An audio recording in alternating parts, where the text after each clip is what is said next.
Après chaque pay-per-view, Big Rusty est dehors, c'est la tradition. Et donc là, on va se poser la question, les gars, de la suite pour Dricus du Plessis, Adesanya Pereira ou peut-être Khamzat Chimaev. Mais avant toute chose, on vient pas les mains vides. Comme vous le savez, en ce moment, il y a les soldes chez MySweetPea et grâce au code LASUEUR, vous avez moins 17% en plus sur toutes les soldes. Voilà, et puis il y a toujours les moins 30% pour les minimum pour les articles qui sont pas soldés. Donc voilà, ça régale avec MySweetPea, MySweetPea. On va voir la suite pour Dricus du Plessis Big Rusty. C'est parti, générique. Soit.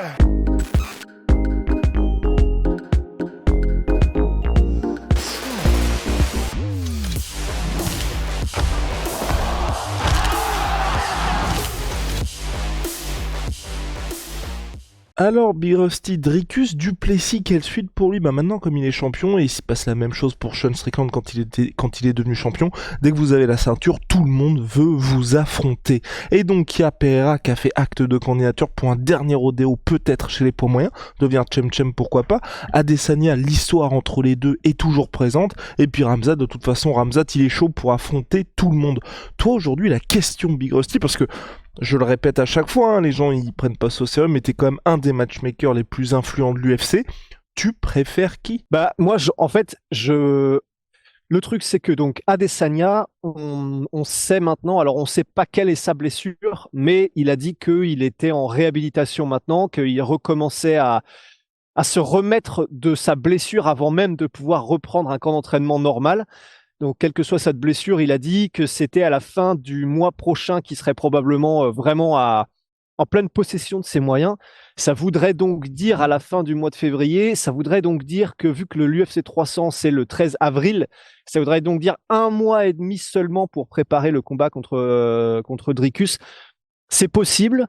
Peut-être que l'UFC va privilégier ça parce que ben voilà, c'est quand même un des seuls gars, des rares maintenant qui peut toujours faire assurer un gros achat en pay-per-view Adesanya, mais c'est quand même peu probable que Adesanya passe de, bon, même si c'était un peu une boutade, de 2027 je reviens à 2025 je reviens à, bon, on a besoin de toi, bon, ok, vas-y, en 1 mois et demi après une blessure, voilà, je me chauffe, j'y vais. Ça paraît quand même peu probable pour Adesanya qui a toujours un petit peu, ces derniers temps particulièrement, dit que l'activité c'était peut-être un peu trop pour lui là, tous les combats d'affilée. Donc ça nous laisse avec Khamzat et ça nous laisse avec Pereira. Donc comme tu me l'as dit, Pereira a dit que lui il était chaud pour un dernier baroud d'honneur en middleweight contre Dricus du Plessis. Dricus du Plessis a dit qu'il était chaud. Khamzat lui il est chaud pour tout le monde. Mais bon voilà, c'est toujours surtout sur Twitter comme on le sait en fait maintenant, Khamzat il a pris un peu la méthode et il l'a dit lui-même de toute façon tant qu'on parle de moi en mal ou en bien c'est une bonne chose parce que je reste dans les esprits et donc si tu restes dans les esprits, bah voilà, tu fais vendre quand tu reviens. Donc, moi, si je devais choisir, en vrai, je crois que je prendrais plutôt Khamzat. Je sais qu'il le mérite moins que Pereira, mais je prendrais plutôt Khamzat, en fait, parce que, déjà, premièrement, Pereira, en fait, je sais plus si j'ai envie de le voir en middleweight. Là, j'ai envie tu sais, ça ferait un peu retour en arrière, je trouve, dans le sens, bon, il a déjà été champion en middleweight, il est champion là en light heavyweight. Moi, j'ai plutôt envie qu'il continue son histoire en light heavyweight plutôt qu'il revienne. Après, pour l'histoire, c'est beau, non?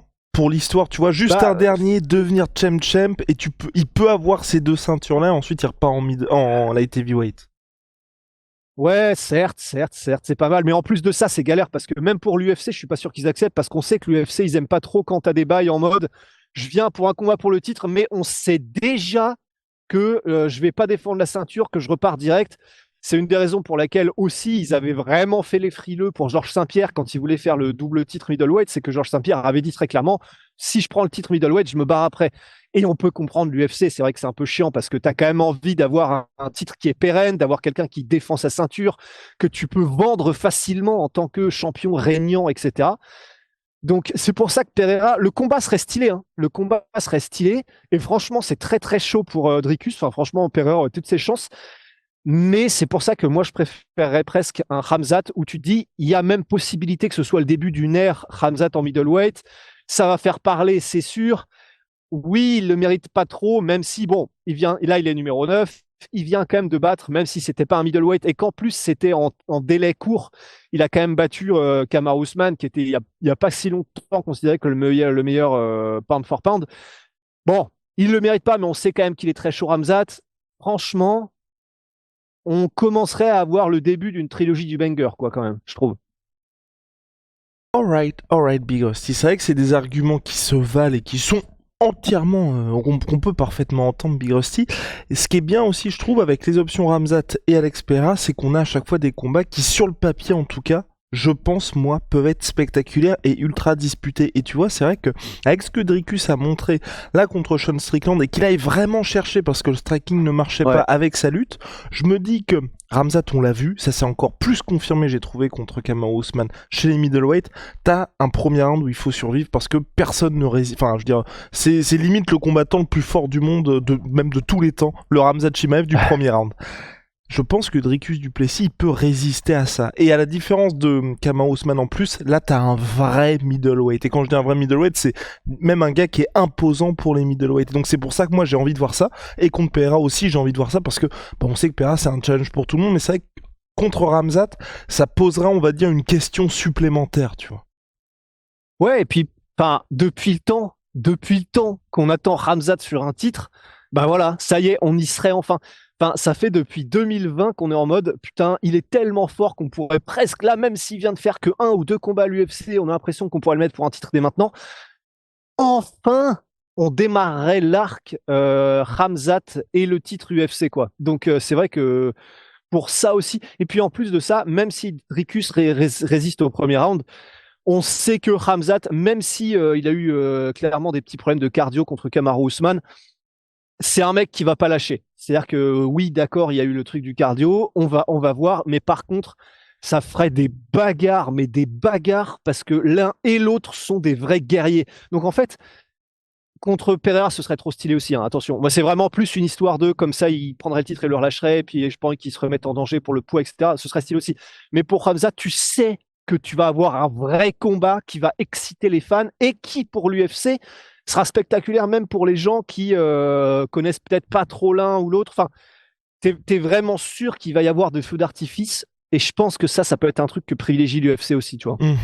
Et l'autre question, moi, par rapport à ça, qui fait que juste que je me dis peut-être que l'UFC va pas opter pour directement Ramzat, et j'en parle assez souvent. Ouais, et j'en parle assez souvent, que ce soit pour Islam Makhachev, pour Khabib, ou même aujourd'hui pour Ankalaev. Je pense que c'est des gars où l'UFC, ils savent qu'à partir du moment où ils seront sur le trône, ça va être tellement compliqué qu'ils veulent retarder un petit peu ça. Et aujourd'hui, c'est vrai que ce soit Pereira, que ce soit Adesanya, on sait que c'est des combats fun, ou même Strickland. Sauf que tous ces mecs-là sont outsiders contre Ramzat Chimaev. Donc ils se disent, allez, on va peut-être repousser ça d'1 ou 2 ans, on fait tous les petits combats banger, et puis ensuite on va laisser le mec écraser tout le monde. Bah ouais, non, bah, j'ai envie de dire c'est possible, mais en vrai, j'attends, tu vois, de voir quand même. On sait que Ramzat c'est un titan, mais bon, il a été humain contre Gilbert Burns, il a été humain contre Kamaru Usman. En vrai, je suis plus si sûr, tu vois. On va voir, mais je suis plus si sûr que Ramzat il déglingue comme.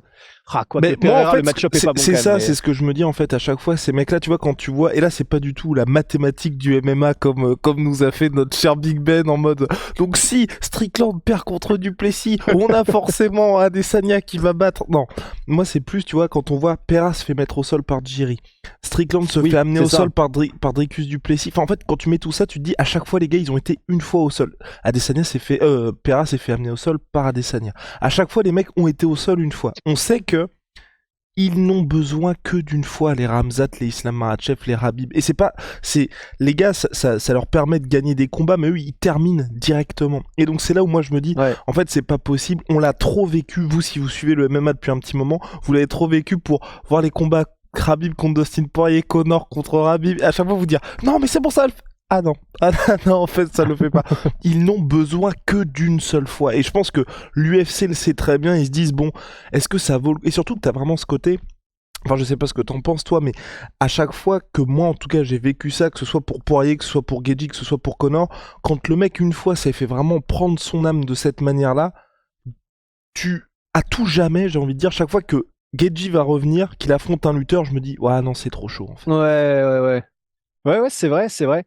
Bah, c'est pour ça que ça rendrait le truc effectivement intéressant. Mais Oui, mais donc attends, bah donc si je suis ta logique. Ah, et c'est pour ça que tu ne veux pas qu'il affronte Dricus ou Pereira? Ouais, en fait, ce que je me dis Pour pour pas que ça l'instant, casse la magie? en fait, je me dis pour l'instant, tant qu'on peut avoir tous ces combats fun avec le mix, et on en reparlera évidemment, tu vois, de Strickland, Adesanya, pourquoi pas Pereira et Duplessis, tu vois, t'as quand même 4 gars où sur le papier, je vais pas dire que c'est, enfin, quasiment tout le monde peut battre tout le monde, tu vois. Et mais à partir du moment où tu fais entrer Ramzat, c'est comme quand tu auras Bonical qui va arriver, tu vois. Ouais, j'avoue. Ah putain, j'avoue. Mais du coup, ça voudrait dire quoi? Toi, tu serais chaud pour limite un petit Khamzat Strickland et Duplessis Pereira d'un autre côté? Pour l'instant, en fait, Ramzat, moi, on n'en parle pas pour le titre. Tu vois, genre en gros, c'est Ah ouais, toi, tu t'es un. ah oui, D'accord. pour, Toi, pour- tu l'exclus en fait, c'est quoi. ça. Pour l'instant, tu vois, je lui fais le traitement en KLF. Tu casses des contenders tranquilles dans ton coin, puis on va t'appeler quand on aura besoin. Voilà, voilà. Mais Eh, pour mais attends, et la méritocratie? ça n'existe pas, Big Rusty. Ça n'existe pas. Et d'ailleurs, Waouh. j'ai envie de dire la méritocratie, mais pourquoi pas Costa, tu vois? Si Costa, ça se passe bien contre Whittaker, tu fais le combat, ou même Ouais, certes. le vainqueur Certes, de certes. Whittaker-Costa contre Ramzat. Parce que pour le coup, les J'avoue. deux aujourd'hui sont J'avoue. écartés de la course au titre et les deux posent de vraies questions. Parce qu'en défense de takedown, c'est C'est quand vrai. même très solide pour les deux. C'est quand Whittaker Costa? C'est au mois de février, Big Rusty UFC 298. Oh. Mais non, mais tu sais que dans ma tête, enfin, c'est fou, tu vois, d'en être arrivé là, hein. Dans ma tête, le combat était encore annulé. C'est-à-dire que dans ma Ouais. tête, j'étais en mode, donc il a été annulé, mais maintenant, est-ce qu'il recombat quelqu'un Costa? Non, non, donc c'est toujours bon. On Ouais. est toujours dans le truc avec, ok. C'est toujours bon et d'ailleurs Bah, Costa, et on va bientôt se quitter Big Rusty, Costa a lancé officiellement son Secret Juice et je voulais dire pour Costa, il faudra peut-être qu'on en reparle de ça.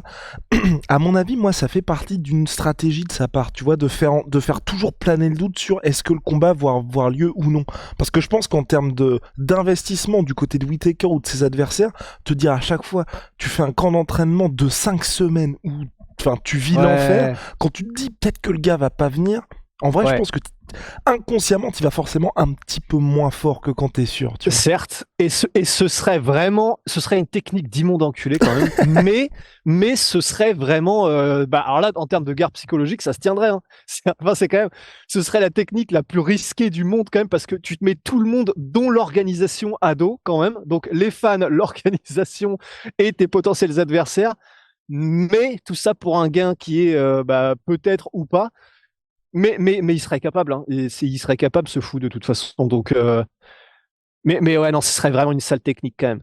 Mais Donc, on le connaît, on le connaît, ah on oui, le ouais, il serait connaît. capable, hein, il serait Ah, il capable, serait hein. capable, ce filou. En Ah tout cas, ouais, moi, oui, il est en vas-y, train de me ouais. perdre, hein, à cause de ces conneries d'ailleurs, Polo Costa, Et alors que je l'adore. exactement, et pourtant Big Rusty était le premier dans le train Polo Costa. Bref les gars, on Oui. se retrouve très vite. Holy moly, vous le savez, révolution dans les boissons énergisantes, je n'en ai pas. Mais là, on a un petit stagiaire, parce que je suis à la salle. On va voir notre premier stagiaire de la salle, là, qui fait son... Il est en quoi, Alexis? Parce que je suis en train de parler au coach. Bref, il vient pour 2 petites semaines, il est en école de sport et tout, et il a fait... il était là parce que bon, on a fêté un petit peu le... Bref. On a fêté l'ouverture de la salle. Il était ah ouais, c'est pas les boissons Oli et tout parce que il sait les boissons, ils sont des boissons énergie. Waouh. Eh oui, des boissons énergisantes, des thés glacés, des boissons de réhydratation. Première commande les gars, comme d'habitude, et je pense que vous le savez maintenant, la sur 5 moins 5 euros. Si vous avez déjà commandé, la sur 10 moins 10% au global. Big Rusty, on se retrouve très vite. Je vous souhaite un bon voyage retour. Puis à la Merci, prochaine. hein. Au revoir. Au revoir.